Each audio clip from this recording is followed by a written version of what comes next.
Civilization, a complex structure of human organization.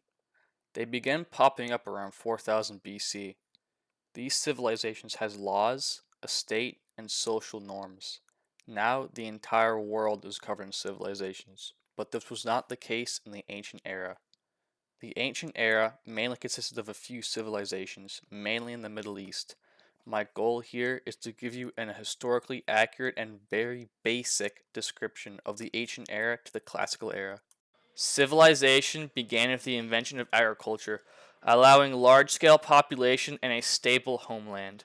They mostly formed around the rivers as they were very habitable and had large concentration of humans who could live there. This era is called the Bronze Age because of the use of bronze in their tools and metalworking. Around the year 3000 BC, Sumer and Egypt had formed based off these rivers. Later on, around 2500 BC, Elam in Iran and the Indus Valley in Pakistan had formed. Civilization had begun to grow as it had engulfed most of Levantine by 2300 BC. Mesopotamia had created large cities such as Assyria. Also, by this time, Sargon of Akkad had captured most of Iraq in the Akkadian Empire. After the Akkadian Empire fell, the Middle East returned to normalcy, with the main civilizations of Mesopotamia and Egypt being dominant. Mesopotamia tried to conquer the Middle East with the Neo-Sumerian Empire, but it dissolved around 2000 BC. Around 19,000 BC, the Hittites arrived in Anatolia, making it their home. Also, around this time, the Chinese state of Xia had formed and started its expansion of the ethnic Hans. Around the 1600s BC, the Shang dynasty had overthrown the Xia and taken over most of northern China.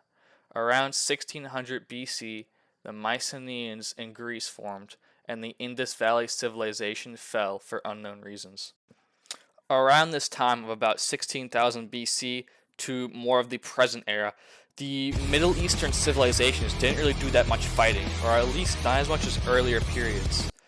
They also developed one of the most complex and interconnected trading systems, mainly reliant on the metal bronze, which was surfaced from many different European countries. But then something happened in 1200 BC. Historians are not quite sure, but this event has been described as the Bronze Age collapse and the end of the ancient era. This was probably due to the people known as the Sea People, who historians are not quite sure who they are. The Greek and Hittite civilizations were almost destroyed, leaving only Egypt and Mesopotamia left. Most of the complex technology and civilizational structures had been lost. For almost 500 years, relatively little happened. In 700 BC, the Assyrians had conquered most of the Middle East after the Bronze Age collapse. Around this time, the Greeks began to rebuild various city-states. This shows the rebuilding of the ancient world, except this isn't really the ancient world anymore. That period ended around 800 BC, soon after the fall of the Bronze Age empires. Now we're moving on to the classical era, which will be the topic of the next video.